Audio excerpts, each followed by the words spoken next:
Les manifestants arrêtés dimanche lors de la manifestation des Lavalassiens ont été auditionnés ce lundi au parquet de Port-au-Prince qui a décidé de les transférer au pénitencier national. C'est ce qu'a annoncé le commissaire du gouvernement, Maître Lucman de Lille.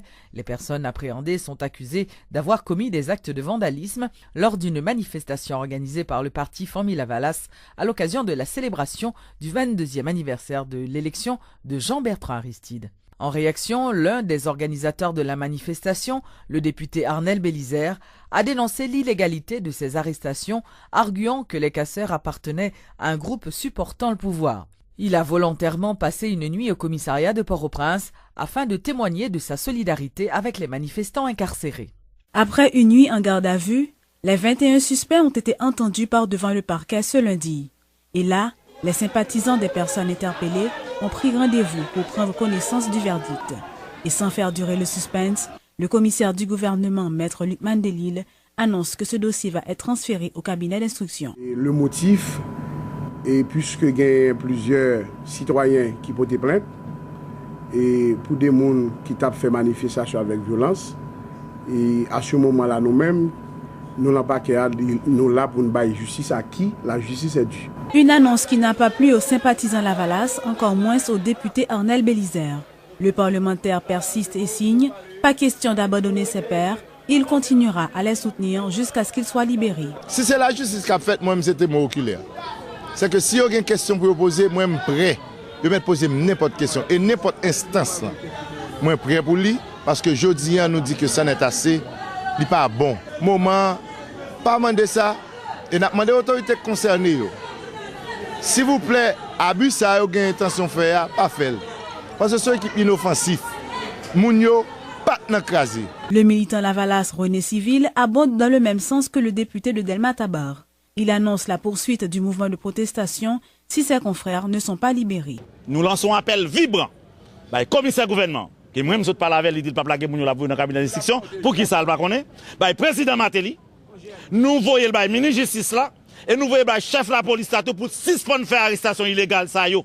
Nous fait tout ça qui est légal parce qu'il y a un avocat sous lui déjà. Nous fait tout ça qui est possible pacifiquement pour une libération de malheureux ça yo. Si le dossier est transféré au cabinet d'instruction, cela sous-entendrait que les suspects pourraient se retrouver au pénitencier national. Une situation qui risque encore de se compliquer.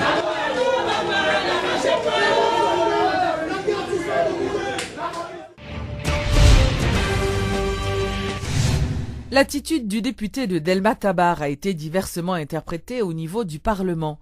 Si certains de ses collègues ont clairement exprimé leur désaccord avec le député Bélisère, d'autres en revanche se sont montrés plus compréhensifs par rapport à la décision de l'élu de Delma-Tabar.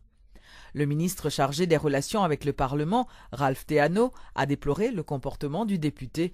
M. Théano a dit que le gouvernement a pris acte de ce comportement et a précisé qu'il revient donc à la société d'en tirer les conclusions. Victime de ce qu'on avait appelé un acte arbitraire du pouvoir en place, le député Arnel Bélisère était jeté en prison le 27 octobre 2011. Ce même Arnel Bélisère a décidé de son plein gré, ce 16 décembre 2012, de passer une nuit en garde à vue. Est-ce par nostalgie? Loin s'en faut.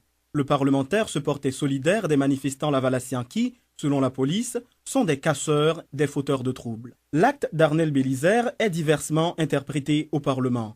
Le député Elundo Reus regrette que son collègue n'ait pas respecté la démarcation entre militants politiques et parlementaires. Partant de la logique qu'un député lucide ne peut se solidariser avec des hors-la-loi, le premier secrétaire de la Chambre basse, Jude Charles Faustin, s'interroge quant à lui sur l'attitude de l'élu de Delma-Tabar. Si par exemple, vous avez une immunité, ça veut dire que vous n'avez pas choisi pour entrer dans un garde à vue. Vous n'avez pas empêcher de rentrer dans le garde à vue. Vous n'avez pas capable d'arrêter ou rentrer dans le garde à vue, mais si vous dites que vous rentrer. Pas quoi aucun monde qui est logique pour apporter solidarité dans le mal.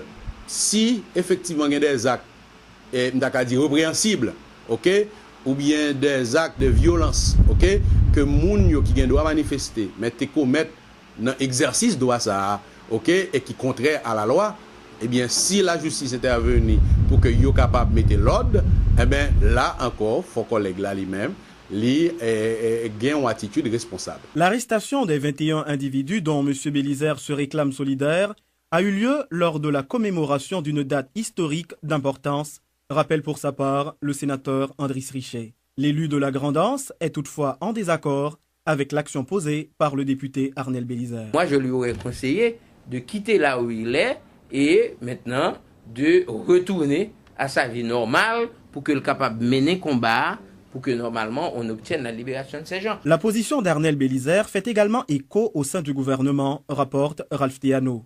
Le ministre chargé des relations entre l'exécutif et le Parlement qualifie l'acte de regrettable et laisse la société en juger. La grande majorité de députés ont pratiquement dit qu'ils n'ont pas rentré dans le dossier ça.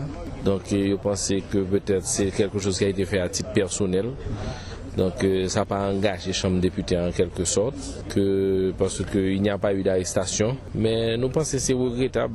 Donc maintenant il est le devoir de la société de juger. Un député qui un jour, de son propre chef, décide de rentrer en garde à vue en signe de solidarité avec des manifestants arrêtés, une anecdote inédite qui restera sans doute dans les annales de l'histoire d'Haïti.